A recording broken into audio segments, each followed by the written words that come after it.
अगर आपके पास Flipkart Axis bank credit card है या फिर आप फ्यूचर में Flipkart Axis bank credit card लेना चाहते हो, तो ये वीडियो आप कंप्लीटली देखना, क्योंकि इस वीडियो में मैं Flipkart Axis bank credit card से रिलेटेड जितने भी क्वेश्चंस आंसर हो सकते थे, मैंने सारे ही कवर किए हैं। फिलहाल ये जो क्रेडिट कार्ड है मैं यूज कर रहा हूँ पिछले 4-5 महीनों से, तो मैंने काफ़ी सारे प्रॉब्लम हैं जो फेस किया है, तो उसका आंसर आपको इस वीडियो में मैं बताऊंगा। और मेरे बहुत सारे जो व्यूअर्स और सब्सक्राइबर मेरे चैनल पे है, तो वो मेरे से रेगुलर क्वेश्चंस पूछते रहते हैं इस क्रेडिट कार्ड से रिलेटेड।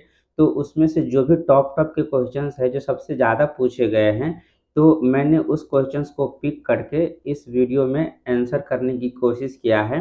तो इस वीडियो को बनाने में मुझे काफ़ी मेहनत लगी, क्योंकि काफ़ी सारे क्वेश्चंस को पिक करना, सारे वीडियोज़ के कमेंट सेक्शन को पढ़ना और फिर उस क्वेश्चंस को रीअरेंज करना, तो इसमें काफ़ी ज़्यादा मेहनत और टाइम लगे है। तो वीडियो अगर आपको हेल्पफुल लगे तो चैनल को सब्सक्राइब ज़रूर कर लेना। तो सबसे पहले बात कर ले क्वेश्चंस नंबर 1 की, जो सबसे ज़्यादा पूछे जाते हैं हमारे यंगस्टर्स के द्वारा कि इस क्रेडिट कार्ड को लेने के लिए जो एज है, यानी कि एज लिमिट है, वो क्या होना चाहिए। तो एज लिमिट जो है वो कम से कम आपके 18 साल तो होनी ही चाहिए, तभी आप इस क्रेडिट कार्ड के लिए जो है वो एलिजिबल हो सकते हैं। दूसरा जो क्वेश्चन आता है कि क्या ये जो क्रेडिट कार्ड है वो स्टूडेंट को या सेल्फ एम्प्लॉय यानी कि जो बिजनेसमैन होते हैं उसको ये क्रेडिट कार्ड मिल सकता है क्या।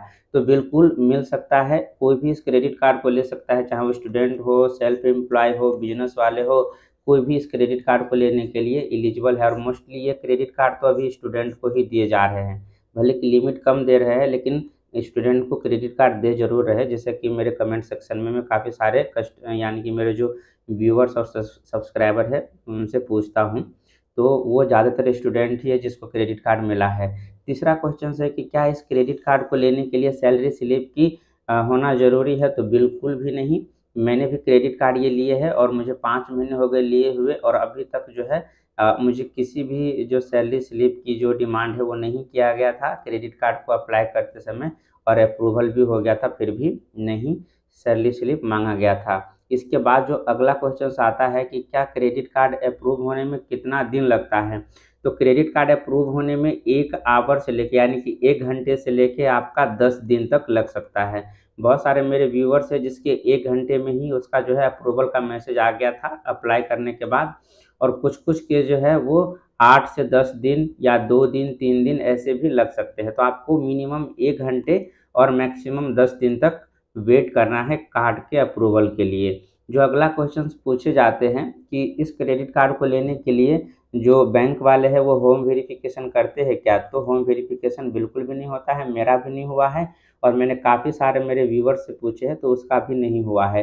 Rare of the rarest case में, यानी कि कोई हज़ारों में एक होता है जिसके एप्लीकेशन में कुछ एरर्स होते हैं, यानी कि डॉक्यूमेंट्स में कुछ उसका जो भी डिटेल होता है वो सही नहीं होता है, तो उसका जो है होम वेरिफिकेशन होता है, बट ये ना के बराबर होता है, इसको आप नेग्लेक्ट कर सकते हैं। जो अगला क्वेश्चंस पूछे जाते हैं वो ये कि अप्रूव होने के कितने दिन बाद जो है वो फिजिकल कार्ड आपके घर पे डिलीवर कर दिया जाता है।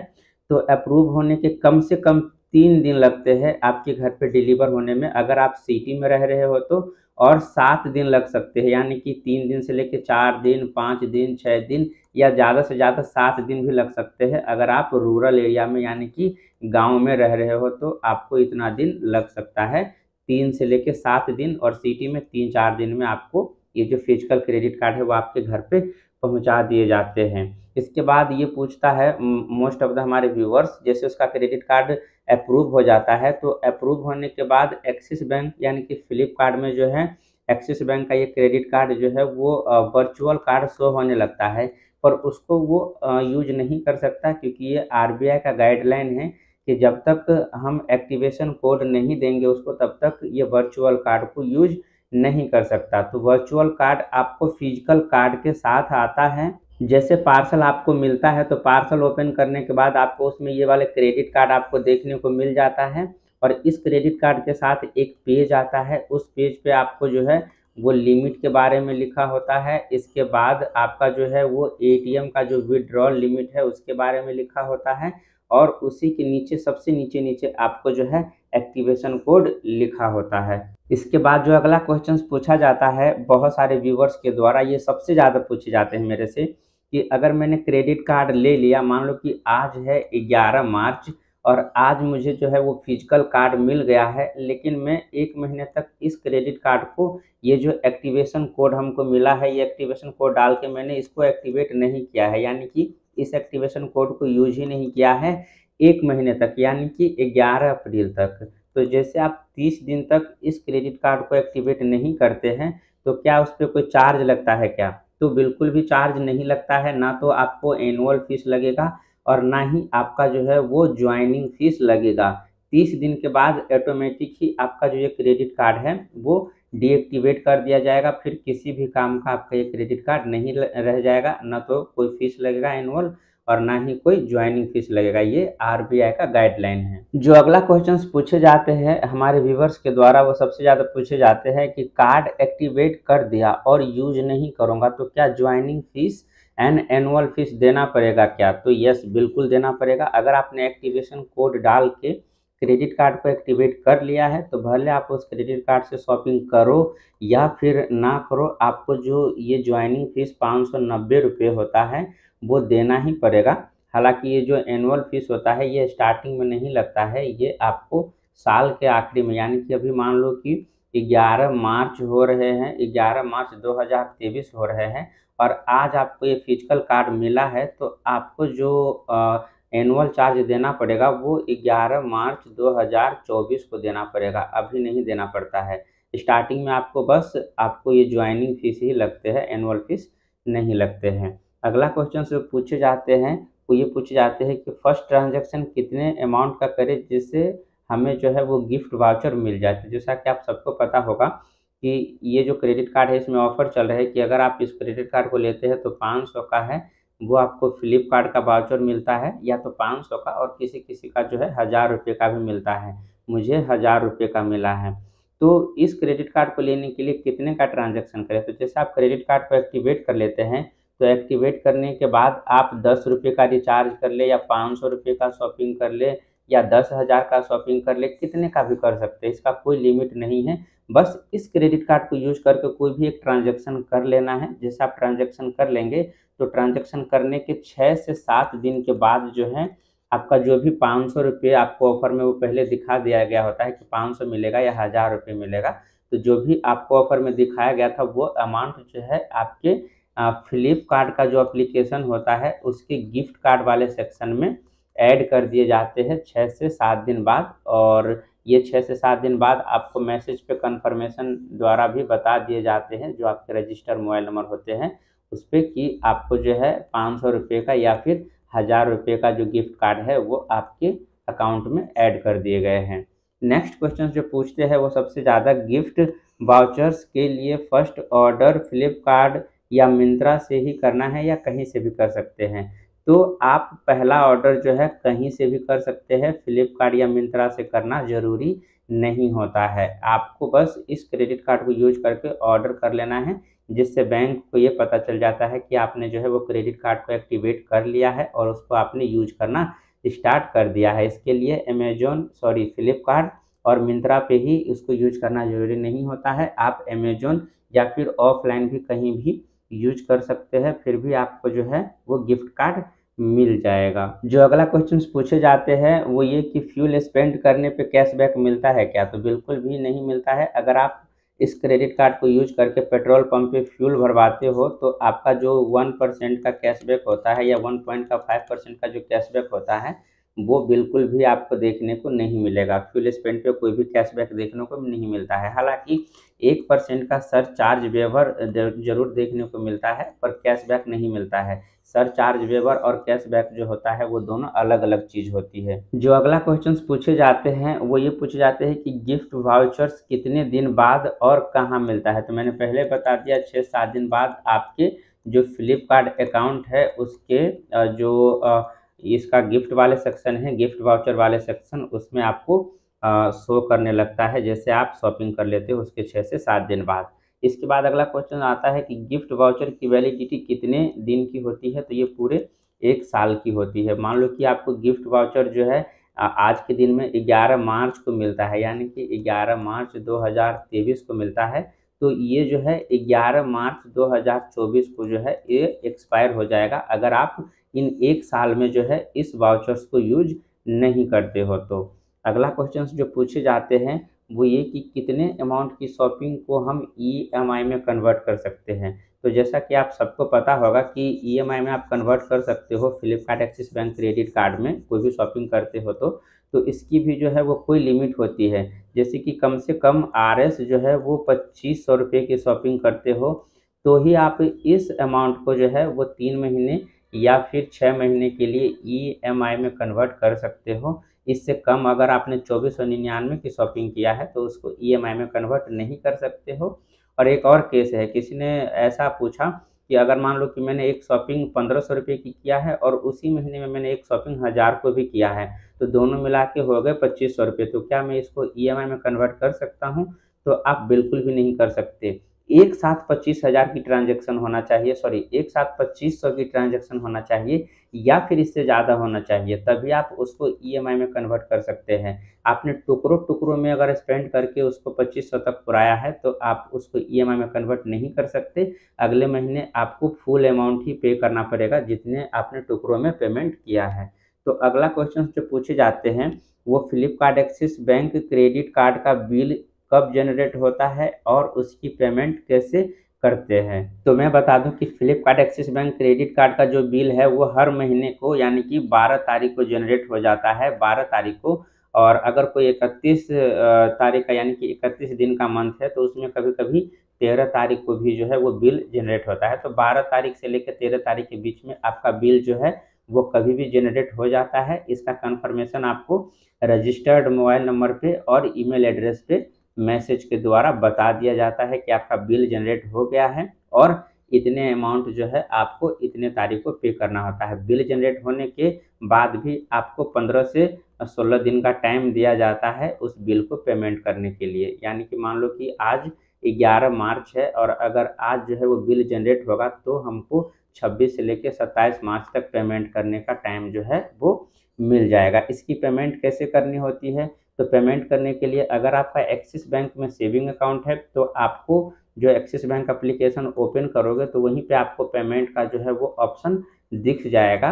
और अगर आपके पास एक्सिस बैंक में सेविंग अकाउंट नहीं है फिर भी आपको एक क्रेडिट कार्ड मिला है तो आप उसकी पेमेंट जो है वो पेटीएम से कर सकते हैं या फिर क्रेड एप्लीकेशन से कर सकते हैं या फिर मोबीक्विक से कर सकते हैं। तो ये 3 एप्लीकेशन है जो टॉप के एप्लीकेशन है जिससे आप इस क्रेडिट कार्ड के बिल का पेमेंट जो है वो कर सकते हैं। अगला क्वेश्चन जो पूछे जाते हैं वो ये पूछे जाते हैं कि हमने प्रोडक्ट खरीदते टाइम पेमेंट ईएमआई ऑप्शन से किया था तो क्या हमें फिर से ऐप में जाके ईएमआई में कन्वर्ट करना पड़ेगा? तो बिल्कुल भी नहीं करना पड़ेगा। मान लो कि आपने फ्लिपकार्ट से या फिर अमेज़न से या फिर मिंत्रा से या फिर आजियो से कहीं से भी आपने शॉपिंग किया है और शॉपिंग करते समय आपने अगर पेमेंट ऑप्शन में क्रेडिट कार्ड को सिलेक्ट किया है और क्रेडिट कार्ड में ईएमआई ऑप्शन को सेलेक्ट किया है तो आपको एप्लीकेशन में जाके जो है वो ईएमआई ऑप्शन को सेलेक्ट करने की कोई ज़रूरत नहीं है। वो जो ई कॉमर्स वाले होते हैं, जो भी ई कॉमर्स से आपने शॉपिंग किया है, वो खुद ही आपके पेमेंट को जो है 2 से 3 दिन के बाद उसको ईएमआई में कन्वर्ट कर देते हैं। और 2-3 दिन बाद अगर छुट्टी नहीं है तो और अगर बैंक की छुट्टी है तो 4 से 5 दिन का टाइम लग जाता है ईएमआई में कन्वर्ट करने के लिए। अगर फिर भी आप चाहते हो तो खुद से भी एप्लीकेशन में जाके आप उसको ईएमआई में कन्वर्ट कर सकते हो, कोई फ़र्क नहीं पड़ेगा। और अगर नहीं भी करते हो तब पर भी कोई फ़र्क नहीं पड़ेगा, बैंक जो है वो खुद ही ईएमआई में कन्वर्ट कर देगा। उसको जो है ई कॉमर्स वाले रिक्वेस्ट करते ही है ईएमआई में कन्वर्ट करने के लिए। अगला क्वेश्चन जो पूछे जाते हैं वो ये कि ज्वाइनिंग फ़ीस और एनुअल फ़ीस कब और कैसे भरते हैं? तो मैं बता दूं कि ज्वाइनिंग फ़ीस जो होता है, जैसे कि आपने पहली शॉपिंग कर लिया, फर्स्ट शॉपिंग कर लिया इस क्रेडिट कार्ड को यूज करके, तो क्रेडिट कार्ड को यूज करने के बाद जैसे कि मान लो कि मार्च में आपने शॉपिंग किया, ये मार्च का महीना चल रहा है, तो इसकी जो बिल है वो अप्रैल में आएगी, यानी कि अप्रैल में आएगी, 12 तारीख को आएगी। और इसकी पेमेंट जो है वो यानी कि 28 को या फिर 29 को या फिर 30 मार्च को, इन तीनों में से किसी एक दिन जो है वो पेमेंट करने का ऑप्शन आएगा। ये मैसेज में आपको लिखा होगा कि किस दिन पेमेंट करना है। तो मान लो कि आपने मार्च के महीने में 1000 रुपये की शॉपिंग किया है और इसकी जो बिल है वो अप्रैल में आया है, जिसकी पेमेंट जो है अप्रैल में ही करना है, 28, 29 या फिर 30 को। तो अप्रैल में आपको 1000 रुपये नहीं पे करना है, अप्रैल में आपको 1000 प्लस 590 रुपये पे करना है, यानी कि टोटल आपको 1590 रुपये पे करना है। ये जो 590 रुपये एक्स्ट्रा पे करना पड़ेगा अगले महीने, यही ज्वाइनिंग फीस होती है। ज्वाइनिंग फीस अलग से नहीं पे करना होता है। ये मेरे से बहुत बार पूछे जाते हैं कि ज्वाइनिंग फीस कैसे देना है। तो ज्वाइनिंग फीस आपको कहीं पे नहीं करना होता है खुद से। जब आप शॉपिंग करते हो तो उस बिल में ऑटोमेटिक ही 590 रुपये, 500 प्लस 90 रुपये जीएसटी का ऐड होके आ जाता है। इसके बाद एनुअल फीस जो है, आपको एनुअल फीस बिल्कुल भी अभी नहीं पे करना होता है। यानी कि मान लो कि आपने मार्च में क्रेडिट कार्ड लिया 2023 को, तो आपको कोई भी एनुअल चार्ज नहीं देना होगा अभी।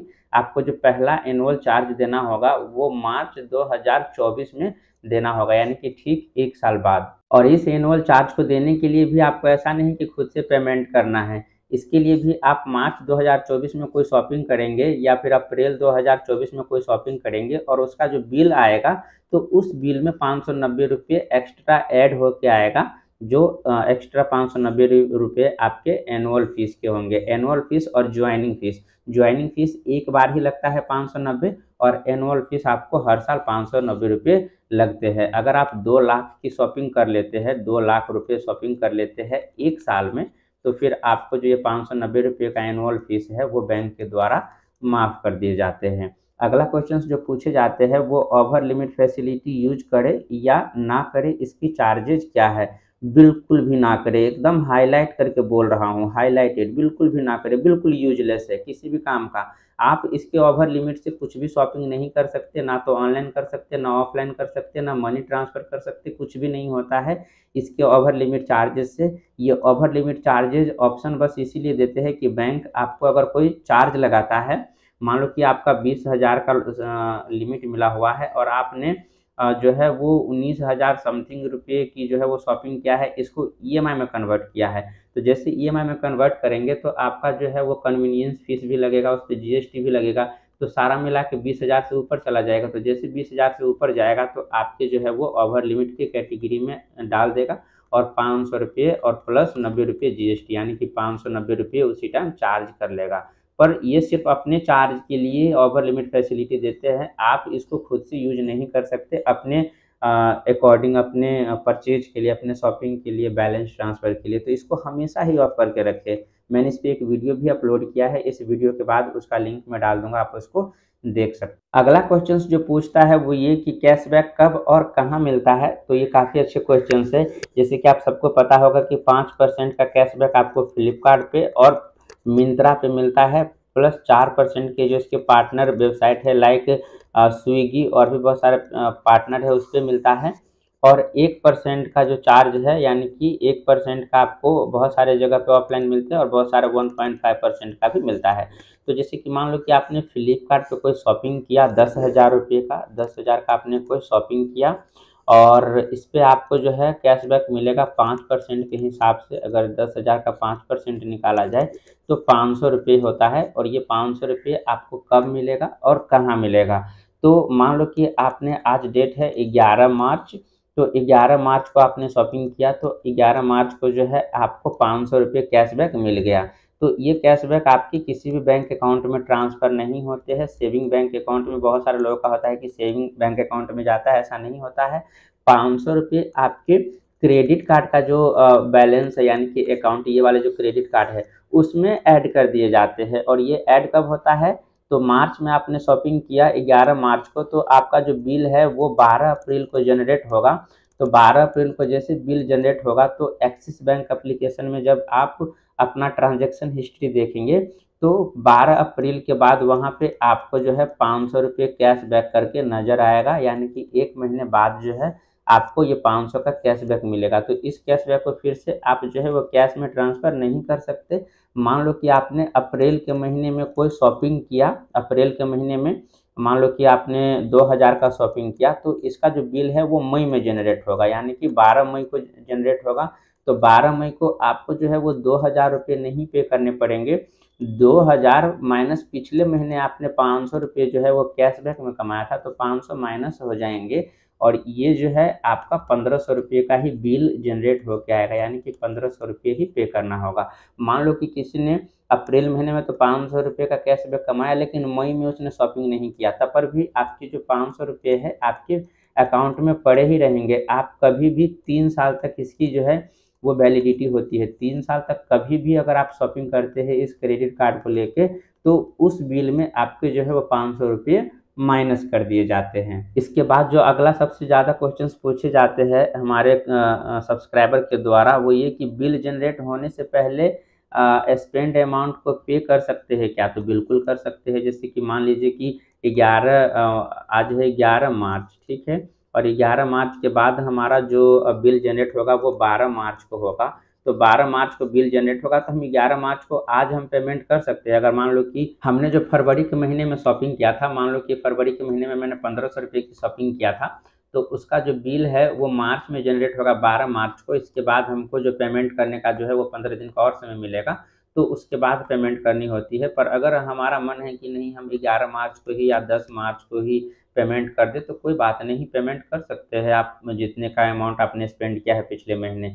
तो जो बिल बन के आएगा, तो मान लो कि आपने 1500 का जो है वो शॉपिंग कर लिया है और 1500 के 1500 आपने 11 मार्च को बिल जनरेट होने से पहले ही पे कर दिया टोटल, तो आपका जो आउटस्टैंडिंग बैलेंस है यानी कि बिल जनरेट 0 रुपये आएगा, क्योंकि आपने पूरा कर दिया है। मान लो कि अगर आपने 500 रुपये पहले पे कर दिया, तो आपका जो अमाउंट बिल बन के आएगा वो 1000 रुपये का बन के आएगा। तो इसी तरीके से होता है कि आप बिल जनरेट होने से पहले जितने भी अमाउंट पे कर देते हैं, तो बिल जनरेट होने के बाद उसमें से माइनस होके जितने भी आपने पे कर दिया है वो माइनस होके बाकी का जो राशि होता है वो अमाउंट आपकी क्रेडिट कार्ड से पे करना होता है, यानी कि आउटस्टैंडिंग बैलेंस आपका वही होता है। अगला क्वेश्चन पूछा जाता है कि बिल जनरेट होने से पहले पेमेंट करने पे कैशबैक मिलेगा क्या? बिल्कुल मिलेगा। 5% का आपका फ्लिपकार्ट पे, इसके बाद अमेजन पे 1.5% का, 4% का इसकी जो भी पार्टनर वेबसाइट है उस पर अगर आप बिल जनरेट होने से पहले भी पे कर देते हैं, फिर भी आपको जो है वो कैशबैक मिलेगा, अगर आप उस अमाउंट को जो है ईएमआई में कन्वर्ट नहीं करते हैं तो। इसके बाद अगला क्वेश्चन जो पूछते हैं, बिल जनरेट होने से पहले पेमेंट करने पे सिविल स्कोर डाउन होता है क्या? बिल्कुल नहीं होता है सिविल स्कोर डाउन। जबकि आप बिल पेमेंट जनरेट होने से पहले अगर कर देते हैं पेमेंट, तो आपका सिविल स्कोर बढ़ता ही है, ना कि घटता है। इसके बाद अगला क्वेश्चन जो पूछता है कि थर्ड पार्टी एप्लीकेशन से ड्यू अमाउंट पे करने पे अमाउंट कितने दिन में सेटल हो जाता है? तो ड्यू अमाउंट जो है मैं पेटीएम से करता हूँ हमेशा ही। तो पेटीएम से जो मेरा है वो 30 मिनट से लेके 1 घंटे के अंदर अंदर जो है पेमेंट जो है वो फ्लिपकार्ट एक्सिस बैंक यानी कि एक्सिस बैंक को पहुंच जाता है। और अगर आप किसी और एप्लीकेशन से करते हैं तो आपका 30 मिनट से लेके, यानी कि 30 मिनट यहाँ पे मैं सेलेक्ट कर लेता हूँ, तो 30 मिनट से लेके आपका जो है वो 3 दिन का भी समय लग सकता है। 30 मिनट से लेके 3 दिन के बीच में कभी भी आपका पेमेंट जो है वो सेटल हो सकता है। 3 दिन तब लगता है जब बीच में जो है वो बैंक की हॉलीडे होती है, अदरवाइज 1 दिन के अंदर अंदर जो है जो भी बैंक में आपने पैसे ट्रांसफ़र किए हैं उस बैंक में ट्रांसफ़र हो जाता है। ये जो प्रोसेस होता है वो 3 स्टेप में काम करता है।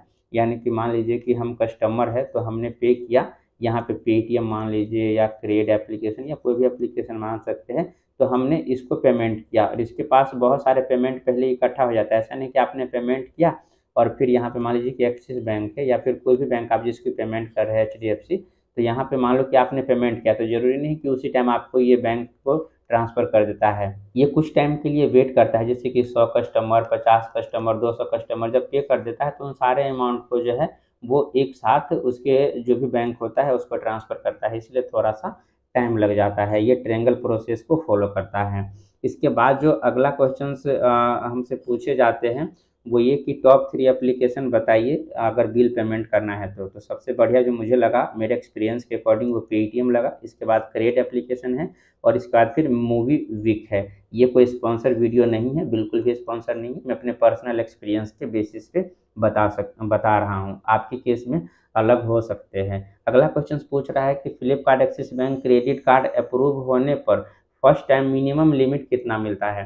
तो मिनिमम लिमिट जो है आपका 15,000 मिलता है, इससे कम नहीं मिलता है। मैक्सिमम कितना भी मिलता है इसका कोई लिमिट नहीं होता है, पर मिनिमम तो आपको 15,000 मिलेगा ही। अगला क्वेश्चन जो पूछते हैं वो ये कि क्रेडिट कार्ड का लिमिट इंक्रीज होने में कितना समय लगता है। तो क्रेडिट कार्ड कम से कम 6 महीने का टाइम लेता है। अगर आप 6 महीने तक यूज करते हो तभी आपको जो है लिमिट इंक्रीज करने का ऑप्शन आएगा, इससे पहले नहीं आएगा। हो सकता है कि 6 महीने से ज़्यादा भी वक्त लग सकता है, लेकिन 6 महीने से कम का वक्त नहीं लगेगा। 6 महीने तक अगर आप टाइमली पेमेंट करते हैं, सारा ईएमआई या फिर जो भी आपने पिछले महीने खर्च किया है वो एक साथ पेमेंट कर देते हैं, तो चांसेज काफ़ी हाई हो जाता है लिमिट इंक्रीज का ऑफर मिलने का। पर अगर आप कोई भी पेमेंट मिस करते हैं या ड्यू अमाउंट पे नहीं करते हैं टाइमली, चाहे एक दिन भी लेट क्यों ना हुआ हो, तो आपके जो ये क्रेडिट कार्ड इंक्रीज होने का जो ऑफर है वो काफ़ी लेट हो जाता है। इसके बाद अगला क्वेश्चन जो पूछते हैं, क्या Flipkart Axis bank credit card को उसी उसी को मिलता है जिसका एक्सिस बैंक में सेविंग अकाउंट होता है? बिल्कुल भी नहीं। सेविंग ये जो Flipkart Axis bank credit card है वो किसी को भी मिलता है, चाहे किसी भी बैंक में आपका सेविंग अकाउंट क्यों ना हो। मेरा तो इसमें कोई भी सेविंग अकाउंट नहीं है एक्सिस बैंक में, फिर भी आज से 5 महीने पहले ही मुझे ये Flipkart Axis bank credit card मिल गया था, बिना किसी होम वेरिफिकेशन के, बिना किसी डॉक्यूमेंट्स के, बिना किसी सैलरी स्लिप के।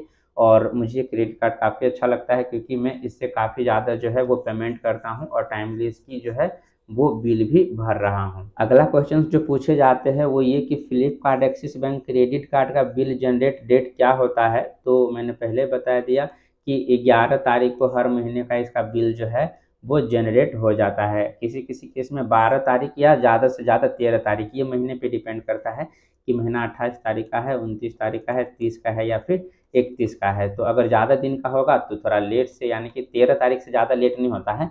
तो ज़्यादा दिन का महीना है तो 13 तारीख तक आपका बिल जनरेट होगा, और अगर कम दिन का महीना है तो फिर आपका 11 तारीख को जो है वो बिल जनरेट होगा। इसके बाद 15 दिन का एक्स्ट्रा टाइम और मिलेगा आपको पेमेंट करने के लिए। इसके बाद जो क्वेश्चंस पूछता है, ईएमआई में कन्वर्ट करने के कितने दिन बाद फर्स्ट ईएमआई का पेमेंट करना होता है। तो मान लो कि आपने कोई भी शॉपिंग जो है वो पिछले महीने जो है वो फरवरी में किया हुआ था, ठीक है। तो फरवरी का जो बिल है वो जनरेट हुआ है मार्च में, यानी कि 11 मार्च को मान लेते हैं कि बिल जनरेट हो गया। तो बिल जनरेट होने के बाद आप उसको ईएमआई में कन्वर्ट कर सकते हैं या उससे पहले भी कर सकते हैं। तो ईएमआई कन्वर्ट कर दिया तो आपको जो है वो पहला अमाउंट मार्च के 30 मार्च को पेमेंट करना होगा। यानी कि आपने जो शॉपिंग किया फरवरी में, और अगर फरवरी में भी अगर आपने ईएमआई में जस्ट शॉपिंग किया, मान लो कि आपने फरवरी के बिल जनरेट होने के बाद, यानी कि फरवरी में 11 फरवरी को बिल जनरेट हुआ और आपने 12 फरवरी को कोई शॉपिंग किया और 12 फरवरी को ही उस बिल को ईएमआई में कन्वर्ट कर दिया, तो 12 फरवरी के बाद जो पहला आपका बिल जनरेट होगा वो 11 मार्च को होगा और उसकी पेमेंट जो है वो 30 मार्च को करना होगा। इसके बाद ही अगर आप 13 को भी करते हैं, 13 फरवरी को, 14 फरवरी को, 25 फरवरी को, कभी भी अगर आप उसको ईएमआई में कन्वर्ट करते हैं तो उसका बिल जो है वो मार्च में ही जनरेट होगा 11 को, और उसकी जो पेमेंट है आपको 30 मार्च को ही करना पड़ेगा। अगला क्वेश्चन जो आता है, ईएमआई में कन्वर्ट करने पर कितनी प्रोसेसिंग फीस लगती है।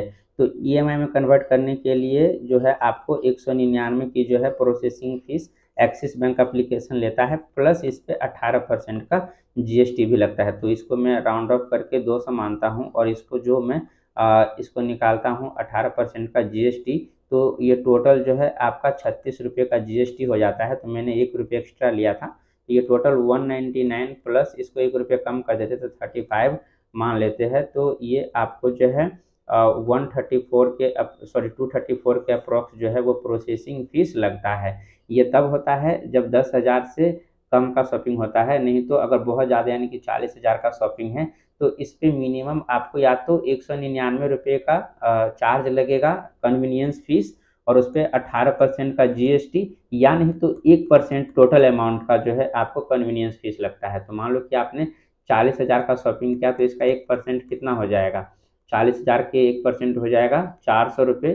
400 रुपये प्लस 18% का जीएसटी अगर निकालेंगे तो ये हो जाएगा 72, यानी कि 400 प्लस 72 आपको लगेंगे इसका कन्वीनियंस फीस, ना कि आपको 199। 199 तब होता है जब टोटल अमाउंट का 1% 199 से कम होता है। अगर 199 से ज़्यादा हो गया तो आपको फिर 1% रूल को ही फॉलो करना होगा। अगला क्वेश्चन जो पूछे जाते हैं वो Flipkart Axis bank credit card में कितने लॉन्च एक्सेस मिलता है एक साल में। तो एक साल में आपको टोटल जो है वो 4 लॉन्च एक्सेस देखने को मिलता है, और एक क्वार्टर में जो है आप एक ही लॉन्च एक्सेस का फ़ायदा उठा सकते हैं। इस पर मैंने वीडियो बनाया है, उसका भी लिंक मैं आपको डाल दूंगा, वो देख सकते हैं। जैसे कि एक साल में जो है वो टोटल 4 क्वार्टर होते हैं, 4 क्वार्टर होते हैं, 3-3 महीने का होता है। तो 3 महीने में आप एक ले सकते हैं, फिर अगले 3 महीने में आप एक ले सकते हैं, फिर उसके अगले 3 महीने में एक ले सकते हैं, फिर उसके अगले 3 महीने में एक ले सकते हैं। ऐसा नहीं कि आपने मार्च का भी महीना चल रहा है और मुझे 4 लॉन्च एक्सेस मिला है तो मैं मार्च में ही 4 के 4 यूज कर लूँ, ऐसा नहीं है। जो उसका होता है क्वार्टर मंथ का होता है 3 महीने का एक, तो 3 महीने में आप एक ही कर सकते हैं। इस पे मैंने डिटेल वीडियो बनाया है, आप उसको ज़रूर देख लेना। इसके बाद जो अगला क्वेश्चन पूछे जाते हैं वो ये कि क्या मैं ईएमआई में कन्वर्ट करने पर सिविल स्कोर डाउन होता है। तो बिल्कुल नहीं होता है। ईएमआई में कन्वर्ट करने पे सिविल स्कोर डाउन नहीं होता है, बल्कि इंक्रीज ही होता है अगर आप जो है टाइमली उसकी रीपेमेंट कर रहे हैं। अगला क्वेश्चन जो आता है सबसे ज़्यादा हमारे कमेंट सेक्शन में पूछे जाते हैं, अगर हमारा क्रेडिट कार्ड एप्लीकेशन रिजेक्ट हो जाता है तो क्या वो हार्ड इंक्वायरी में काउंट होता है। यस, हार्ड इंक्वायरी में काउंट होता है, बिल्कुल ध्यान रखें। हार्ड इंक्वायरी और सॉफ्ट इंक्वायरी क्या होता है आप कमेंट करना, मैं उस पर वीडियो बना दूंगा। पर ये जो आपका क्रेडिट कार्ड का एप्लीकेशन रिजेक्ट होता है तो वो जो है वो हार्ड इंक्वायरी में काउंट होता है अगर आपने खुद से अप्लाई किया है तो। पर अगर आपका जो है कोई प्री अप्रूवल ऑफर, जैसे कि एक्सिस बैंक एप्लीकेशन के द्वारा या फ्लिपकार्ट एप्लीकेशन में कोई प्री अप्रूवल ऑफर आ रहा है और अगर तब आप उसको अप्लाई करते हो और फिर रिजेक्ट होता है, तब वो हार्ड इंक्वायरी में काउंट नहीं होगा। तब आपके जो सिविल स्कोर है उस पर कोई भी हिंट नहीं करेगा, कोई भी इफेक्ट नहीं पड़ेगा। पर अगर आप खुद से अप्लाई करते हो, आपको ऑफर नहीं आया है, पर अगर आप खुद से अप्लाई करते हो और तब अगर आपका जो ये रिजेक्ट होता है एप्लीकेशन, तो वो हार्ड इंक्वायरी में काउंट किए जाते हैं। और ये हार्ड इंक्वायरी आपके जो पैन कार्ड है उसमें काफ़ी लंबे समय तक ऐड रहते हैं। इसके बाद अगला क्वेश्चन पूछे जाते हैं, Flipkart Axis bank credit card का ड्यू अमाउंट पे करने के लिए कितने दिन का टाइम मिलता है। तो टोटल आपको 45 दिन से लेकर 50 दिन का समय मिलता है। अगला क्वेश्चन जो पूछते हैं वो ये कि क्रेडिट कार्ड का पेमेंट कब करना चाहिए। तो मैं पहले बता दूं कि क्रेडिट कार्ड का पेमेंट जो है वो हर महीने के आपको जो है वो 27 को या फिर 28 को, 29 को, 30 को, 31 को, इसमें से किसी भी एक दिन को जो है आपको दे दिया जाता है। और अगर महीना छोटा है जैसे कि फरवरी का, तो इसका जो पेमेंट है 1 या फिर 2 मार्च को भी चला जाता है। जैसे कि आप सबका इस बार मार्च का पेमेंट जो है देखना, यानी कि फरवरी वाला स्पेंड का जो आपका बिल है वो मार्च में पेमेंट करने को बोला होगा। 2 मार्च को कमेंट करके बताना कितने का पेमेंट मार्च में करने को बोला गया है जब बिल जनरेट हुआ था। तो ऑन एवरेज मान के चलते हैं कि 28 तारीख को है आपको बिल जनरेट करने का जो है वो आपका मैसेज आ गया है एसएमएस पे या फिर ईमेल पे। तो 28 तारीख को आया है तो आप कोशिश करें कि 26 को पेमेंट कर दे या फिर 27 को कर दे, 28 को ना करें। इससे पहले भी कर सकते हैं पर 26-27 तक मैक्सिमम कर दे, 28 तारीख का वेट ना करें, क्योंकि 28 तारीख को सुबह 9:30 पे ही बैंक इसका ओपन हो जाता है। और जैसे बैंक ओपन होगा और आपने वो पेमेंट नहीं किया है तो आपके ऊपर सीधा सीधा फाइन लगा दिया जाएगा, लेट फाइन। तो लेट फाइन तो आपका लगेगा ही, ऊपर से सिविल स्कोर अलग से डाउन होगा अगर आपने एक भी दिन पेमेंट मिस किया तो। एक भी दिन इसमें मायने रखता है।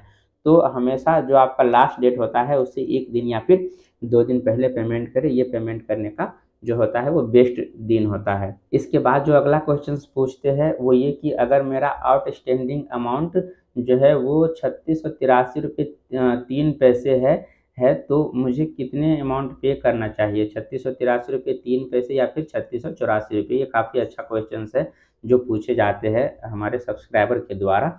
मान लीजिए कि आपका जो आउटस्टैंडिंग बैलेंस का बिल बन गया है 3683 रुपये। तो अगर आपका एक्सिस बैंक में अकाउंट है या फिर आपने अपना एक्सिस बैंक क्रेडिट कार्ड जो है वो पेटीएम में या फिर क्रेडिट एप्लीकेशन में सेव कर रखा है, तो वहाँ पे ये अमाउंट ऑटोमेटिक ही पे करने के लिए आ जाएगा। तो आप 3 पैसे भी वहाँ पे पेमेंट कर दें।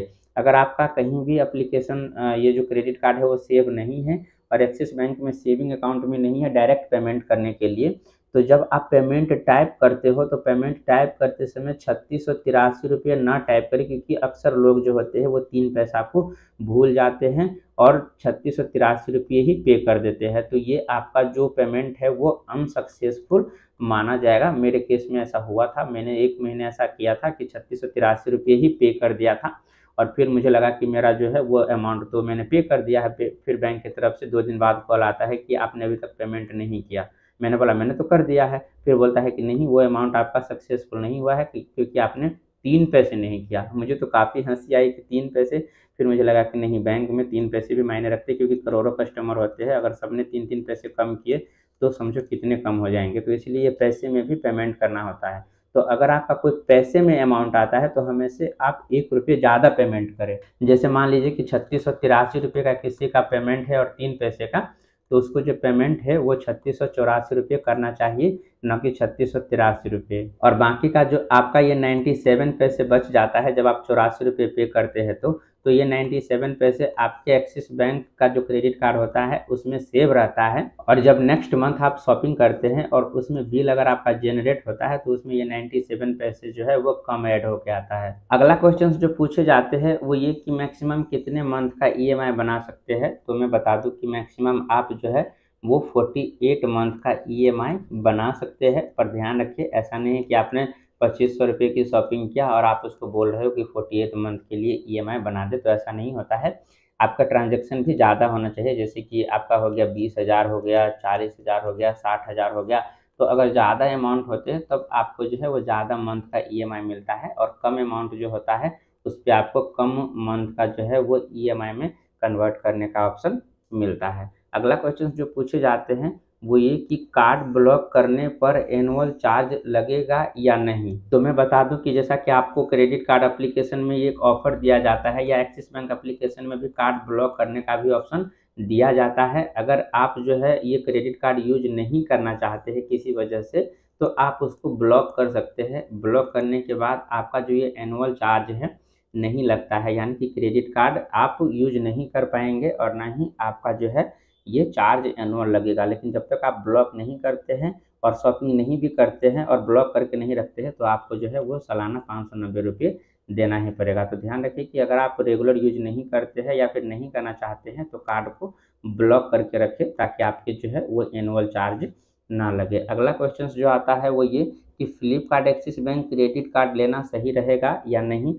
तो मैं बता दूं, मैं अपने पर्सनल एक्सपीरियंस की बेसिस पे ये क्रेडिट कार्ड बहुत अच्छा है, इसमें कोई नुकसान नहीं है।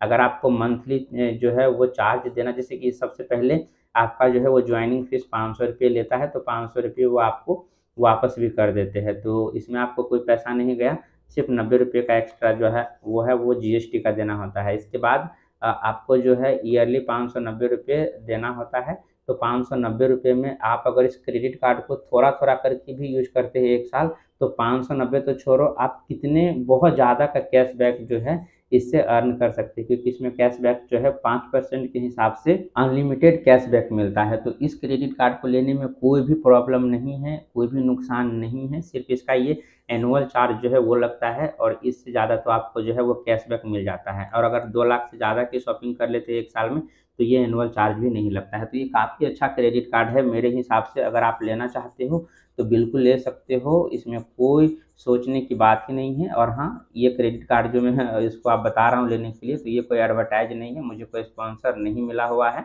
फिर भी अगर आपका मन हो तो आप ले सकते हो। और अगर आप इस क्रेडिट कार्ड को लेना चाहते हो और चाहते हो कि आपका जो क्रेडिट कार्ड है वो जो है वो अप्रूव हो जाए, ज़्यादा से ज़्यादा अप्रूव हो, तो मैंने डिस्क्रिप्शन में लिंक दिया हुआ है। आप उस लिंक को यूज करके अगर आप अप्लाई करते हैं तो चांसेस काफ़ी ज़्यादा हो जाते हैं कि आपके क्रेडिट कार्ड जो है वो अप्रूव हो जाएंगे, क्योंकि काफ़ी सारे मेरे व्यूअर्स हैं जिसके क्रेडिट कार्ड जो है मेरे लिंक से अप्लाई किया था और उसको जो है अप्रूव कर दिया गया। क्योंकि इसमें ये होता है कि मेरे लिंक से जाते हो तो बैंक को ये पता चलता है, बैंक को, कि ये बंदा जो है ये इस लिंक से आया हुआ है। इस लिंक से आने का मतलब है कि ये बंदा जो है जो अप्लाई कर रहा है वो पहले से जिसके लिंक के थ्रू आया है उसको ये जानता है, या तो पर्सनली जानता है या फिर उसको वीडियो के थ्रू जानता है, किसी भी तरीके से ज़रूर जानता है। और जानने का मतलब क्या है कि उसने जिसके थ्रू भी ये लिंक से आया है उसने क्रेडिट कार्ड के बारे में थोड़ा बहुत तो उससे इन्फॉर्मेशन ज़रूर ही लिया होगा। क्रेडिट कार्ड का इन्फॉर्मेशन लेने का मतलब हो गया कि क्रेडिट कार्ड का ड्यू अमाउंट क्या होता है, पेमेंट डेट क्या होता है, फाइन क्या होता है, इसके बारे में इसको पहले से पता है, तभी अप्लाई करने के लिए आया है। तो ये सोच के जो है बैंक ज़्यादा से ज़्यादा क्रेडिट कार्ड को अप्रूव कर देते हैं। अगर आप किसी के लिंक के थ्रू अप्लाई करते हैं तो, और डायरेक्टली करते हैं तो जो है वो रिजेक्ट होने के चांसेज काफ़ी ज़्यादा हो जाते हैं, क्योंकि बैंक को बिल्कुल भी पता नहीं होता है कि आपको जो है क्रेडिट कार्ड के बारे में कुछ भी नॉलेज है भी कि उसको यूज कैसे करना है। तो आप डिस्क्रिप्शन में दिए गए लिंक से अप्लाई करें, चांसेज आर वेरी हाई कि आपका क्रेडिट कार्ड जो है वो अप्रूव कर दिया जाएगा।